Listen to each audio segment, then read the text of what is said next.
My name is Nora Calloway. 3 months ago, I drove 7 hours to watch my little sister get married, after putting $47,000 under my own name to pay for her wedding. But when I got there, my mother smiled at the guests walking past us, looked me straight in the eyes, and said, "She's not my daughter.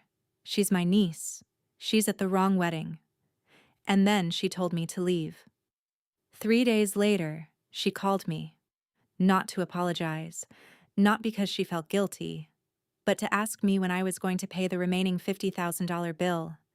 And in that moment, I understood something I should have understood years earlier. If I was never really part of her family, then she would never use my name to protect it. And what happened after that destroyed everything she had spent years building. But to understand that moment, you have to understand what came before it. Because betrayal like this doesn't start at a wedding. It starts in childhood, in the little moments nobody talks about, the ones that teach you who matters and who doesn't. I was 8 the first time I understood my sister mattered differently. It was my birthday. My mother had baked a cake. Chocolate. My favorite. But Cassidy was 5 and wanted vanilla. She cried. My mother looked at me and said, "Nora, don't be selfish. Your sister is upset." And just like that, my birthday cake became vanilla. That sounds small. But when enough small things happen, they stop being small. They become your blueprint. By 12, I understood our roles. Cassidy was joy. I was stability. She was celebrated. I was expected. At church, my mother would smile and say, "This is Cassidy, our sunshine." Then she'd look at me. "And this is Nora. She's the responsible one." People always smiled, like it was praise. It wasn't. I learned early that responsible meant useful. Useful meant needed. And needed felt close enough to loved. So I chased it.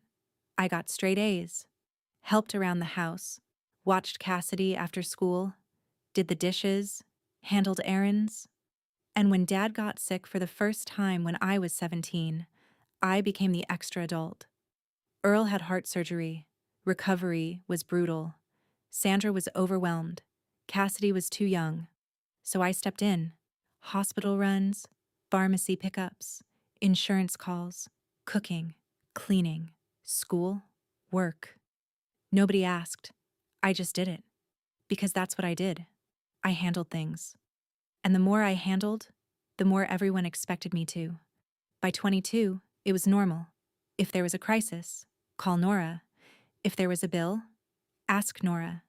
If there was a mess, Nora fixes it. I moved to Savannah at 25, got into financial operations, built a life. A good one, stable, quiet, predictable. But the calls never stopped. Car trouble. Dad's meds. Mortgage fell behind. Cassidy needs help. Always something. And I always paid. Not because I had plenty, because I thought saying no would make me less necessary. And if I wasn't necessary, what was left? That's the thing about families like mine. They teach you your worth through utility. And if you're useful long enough, you forget you were supposed to be loved for free. Cassidy called me in February, screaming, crying, laughing. He proposed. She was ecstatic. Marcus Whitmore, old money family, Charlotte, private estate, big name, big connections. The kind of family my mother had spent her entire life trying to impress. I remember the exact moment Sandra got on the phone, because her voice changed. Bright, light, careful, like she was already rehearsing her future. "September," she said. "Small wedding, intimate, just family and close friends." I smiled. "I'll start looking at hotels." Silence. Just for a second. Then, "No need to rush." That should have told me everything, but I ignored it. Because hope is loud, and truth is usually quiet. Over the next week, Cassidy flooded me with details. The dress, the flowers, the venue, the guest list. The Whitmores, especially the Whitmores. Her voice changed when she talked about them, like she had married into something bigger, something shinier, something that made her feel upgraded. And Sandra loved that. Loved it. Because in her mind, Cassidy's marriage wasn't just a marriage, it was social elevation. And people like Sandra protect social elevation like religion. That mattered later. More than I realized. 2 weeks later, Sandra called. Sunday. Which meant she needed something. She always asked on Sundays. Like God somehow softened the manipulation. The vendors need contracts signed. Venue, catering, florist, photography. How much? Pause. 47,000. I sat up. What? Only the deposits now. About $3,800, the rest after. My name. My card. My legal responsibility. And here's the thing. This wasn't new. At 24, I co-signed a credit line for Dad's equipment. Never got repaid. At 29, Sandra asked for $5,200 I covered 6 months of of insurance damage. for Cassidy after she totaled Later, her I car. found out it was Cassidy's Every car time I lease helped, deposit. I told myself, family helps family. But family wasn't helping me. Family was using me. And still, I said yes, because this was her wedding.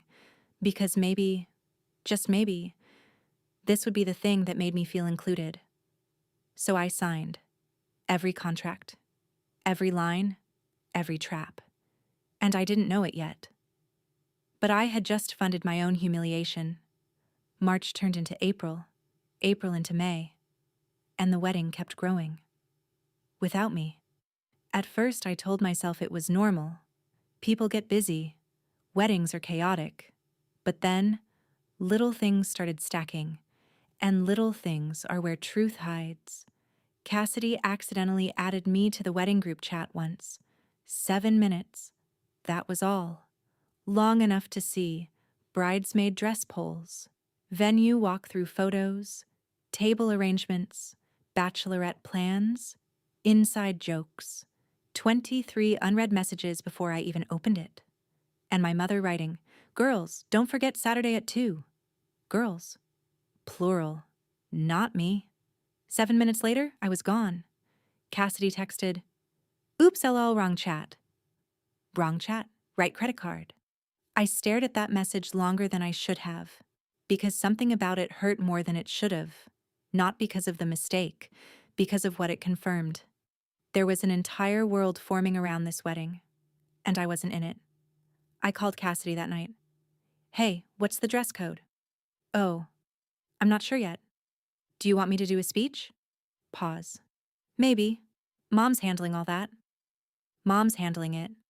That became the phrase. Over and over. Mom's handling it. Mom already figured it out. Mom said, "Don't worry." Mom said it's taken care of. And every time I heard it, I felt myself getting further away. By June, I hadn't received an invitation. Not physical. Not digital. Nothing.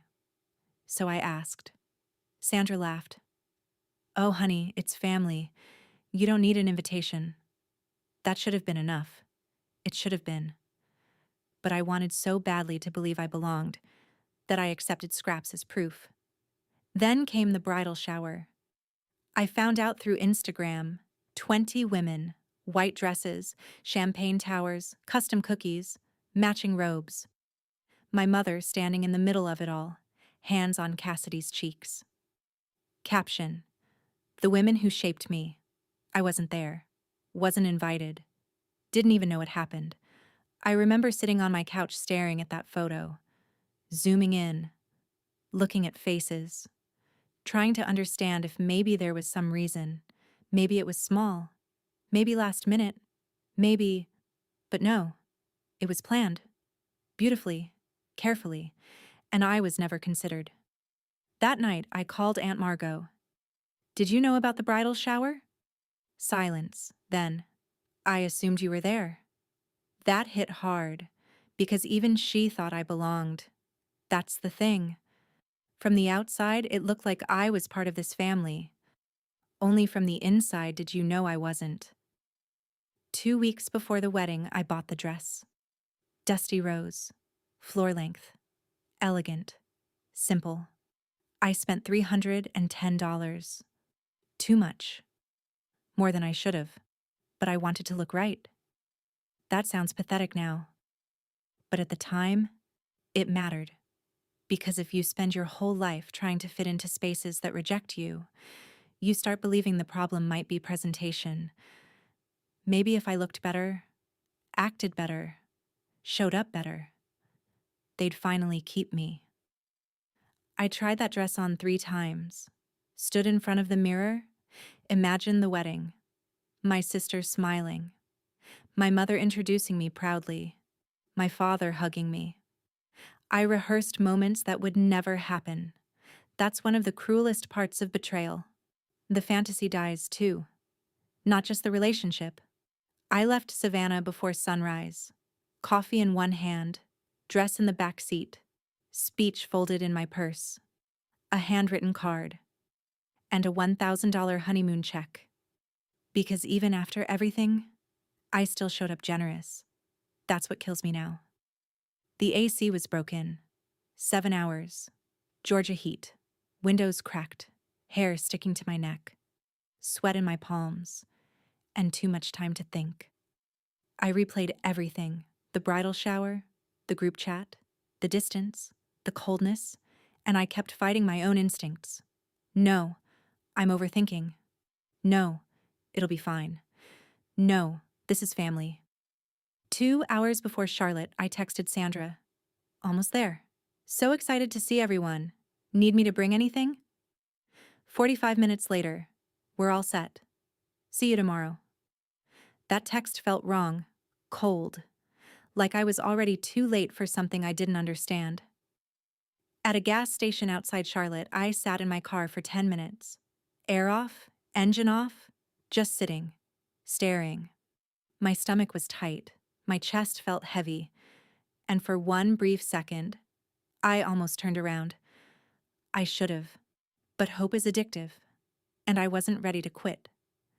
I checked into the Hilton at 9:14 p.m. The front desk guy smiled. Wedding weekend? I smiled back. Yeah. He congratulated me. I thanked him, set the card Didn't on the correct him. nightstand, I Opened hung my the dress notes in the app. bathroom, and read my speech again. It was simple.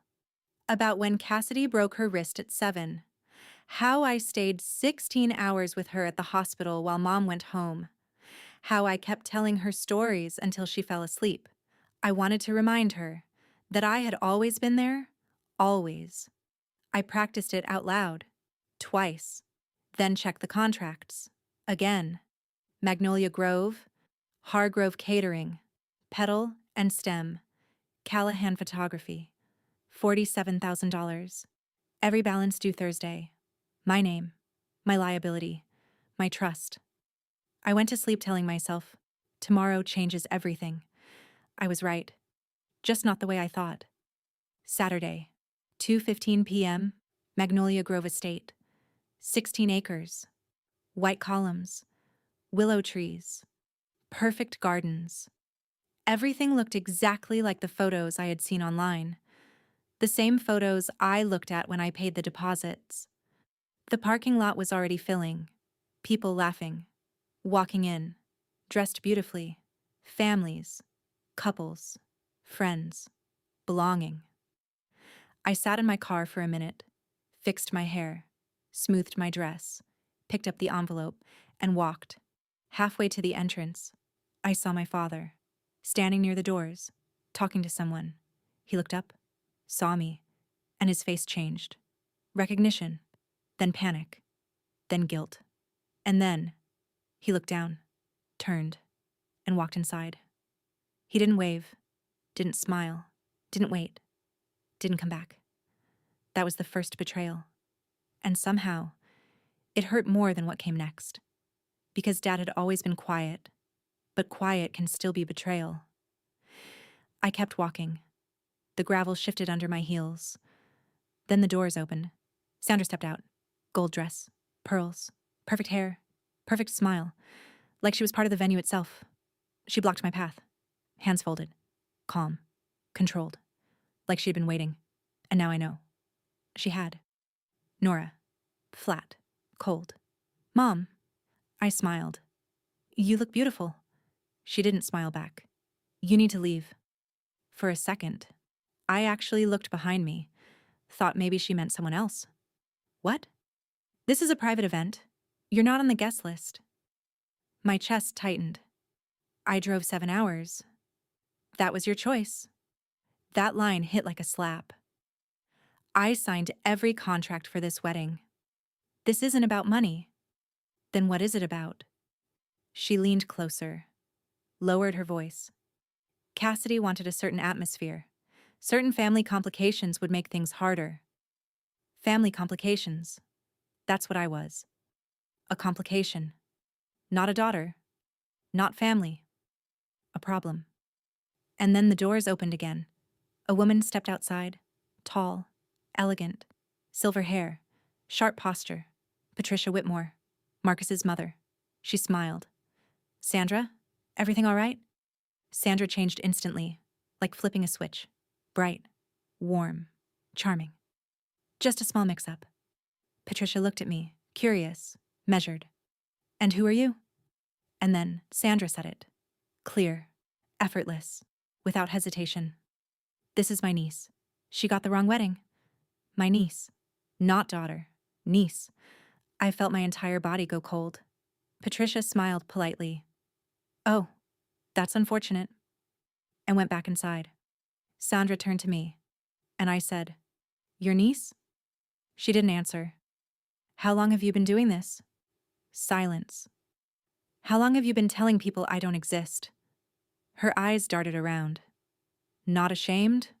Scared. Scared someone would hear. Scared the lie would crack. And that's when I understood. This wasn't improvisation. This was planned. Months. Maybe years. Carefully. Deliberately. I had been edited out. I looked down at the envelope. The card. The check. My handwriting. My love. My effort. And I placed it on the stone beside the door. The honeymoon check is inside. Pause. Tell her it's from her sister. Then I turned around and walked away. Past the flowers I paid for. Past the musicians I paid for. Past the guests who smiled at me like everything was normal. I got in my car, closed the door, and cried. Not loudly. I was never allowed loud pain. The quiet kind. The kind that shakes your chest. The kind you swallow. Through the windshield, I could hear music starting, the ceremony beginning, without me. And for the first time in my life, I realized something. They didn't forget me. They removed me. Back at the Hilton, I sat on the bed for an hour, still wearing the dress, still wearing the makeup, still wearing humiliation. I couldn't stop replaying it. She's my niece. Again, again, again, like my brain refused to believe it. I thought about every holiday, every bill, every sacrifice, every time I chose them, and I started connecting dots. The bridal shower, the group chat, no invitation, cold texts, no involvement. The signs were always there. I just kept translating cruelty into misunderstanding, because that hurt less. Until now. I opened my laptop, pulled up the contracts. Magnolia Grove, $16,800. Catering, $18,500. Florist, $7,200. Photography, $4,500. $47,000. Due Thursday.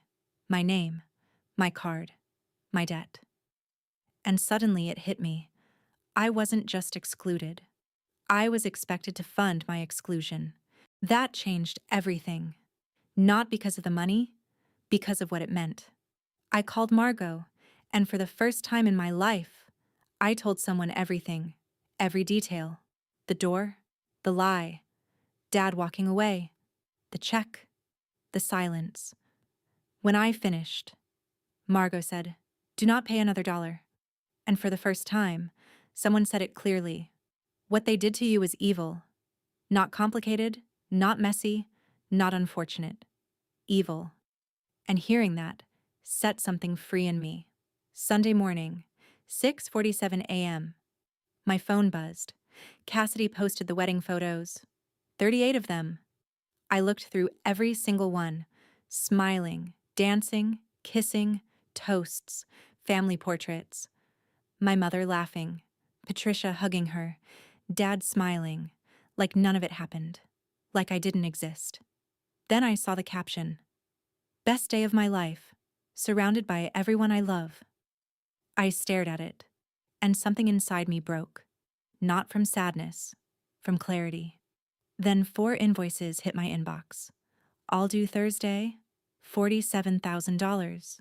I looked at the photos, then the invoices, then the photos again, and something inside me locked into place. Every flower, every drink, every chair, every photo. I paid for all of it, and I wasn't even allowed through the door. That was the moment, the exact moment. I stopped being their backup plan and became their consequence. That afternoon, I made 4 calls. Venue, caterer, florist, photographer. Same sentence, same calm voice. I am formally withdrawing payment authorization. Redirect all balances to the event hosts. No emotion, no explanation, no begging, no guilt. 4 calls, 4 bombs. And after the last one, my hands were steady. For the first time in years, I felt powerful. Not because I hurt them, because I finally stopped letting them hurt me for free. Tuesday, 10:12 a.m. My phone rang. Sandra.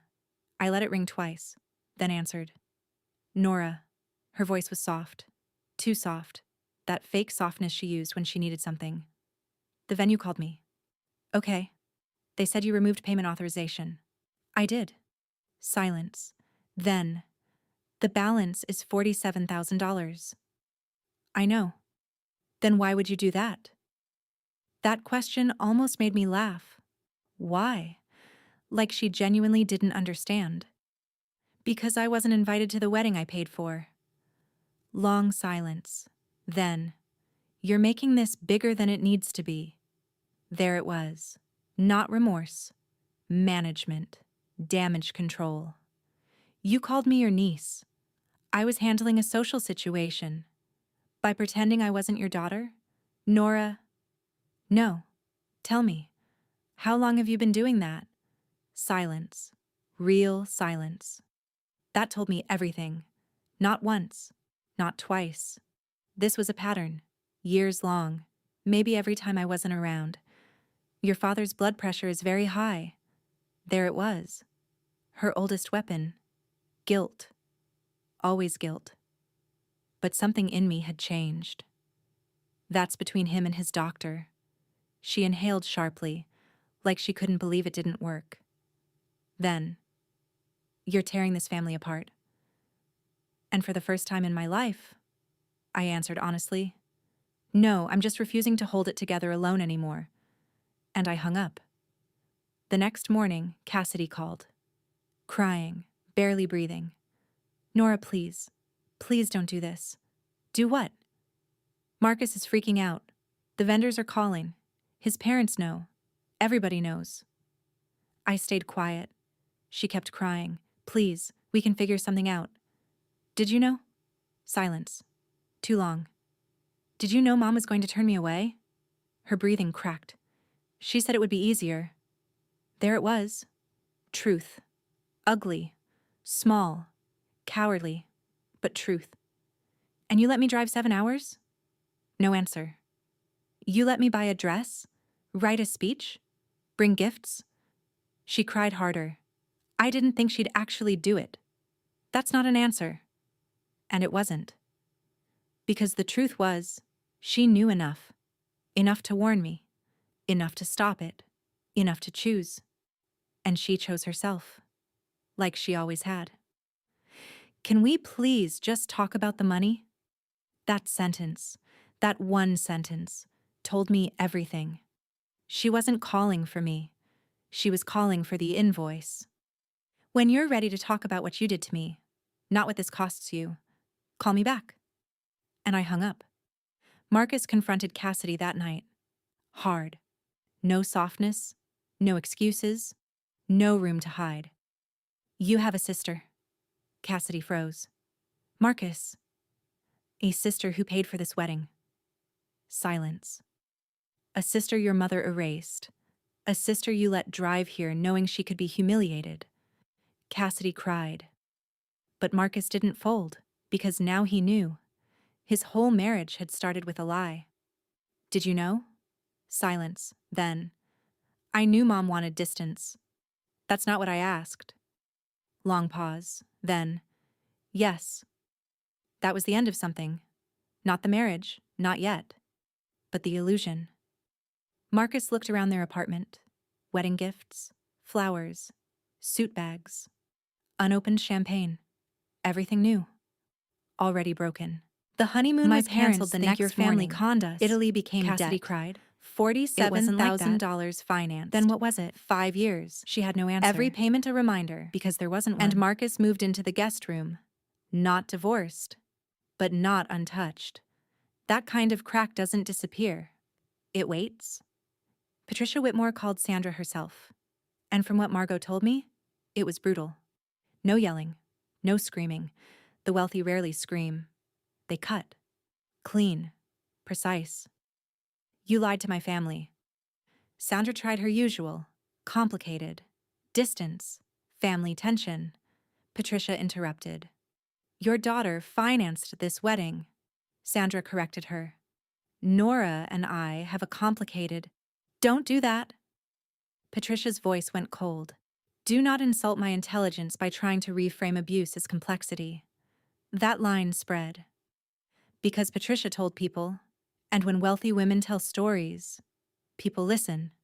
Church, country club, charity board, neighborhood circles, Sandra's social world, gone. In a week. People started asking, why have we never met your oldest daughter? Sandra stopped attending church, changed congregations, quit committees, stopped hosting dinners, because the perfect image was gone, and image was everything to her. Dad called 3 days later, quiet, weak, smaller. Nora. I didn't say anything. He sighed. I saw you. That broke me, because he said it first. No pretending, no excuses. I know. Long silence, then. I should have stopped her. Yes. He should have. Why didn't you? And his answer was the saddest thing he ever gave me. Because after 35 years, I forgot how. That sat heavy. Because I believed him. That was the tragedy. He wasn't evil, he was hollow. And hollow people let terrible things happen. You chose her, he cried. Actually cried. I know. And somehow, that hurt worse. Because it was true. 3 weeks later, Cassidy texted. Long, messy, about stress, the loan, Marcus, his family, the pressure, the fighting.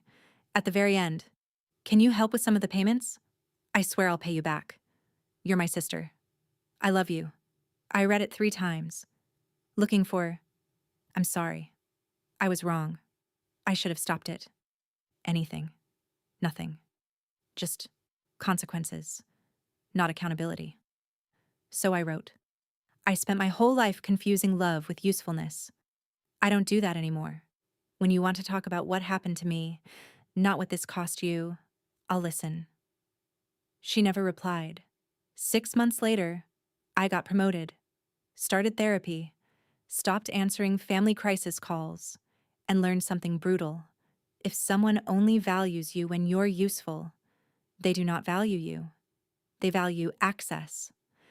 I lost $3,800 in deposits, $1,000 honeymoon check, $310 dress, $420 hotel, $190 gas, about $5,720 total. And honestly, cheap. For clarity, my mother still hasn't called. Cassidy is still paying the loan.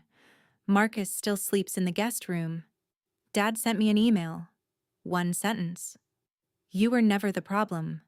I cried when I read it, because I spent 36 years believing I was. But I wasn't. I was just the only person in that family they couldn't control forever. And here's what I know now. A boundary isn't revenge, it's survival. That day at Magnolia Grove, I thought I lost my family. But the truth? That was the day I stopped auditioning for love I was never going to receive, and started building a life where I never had to beg for it again.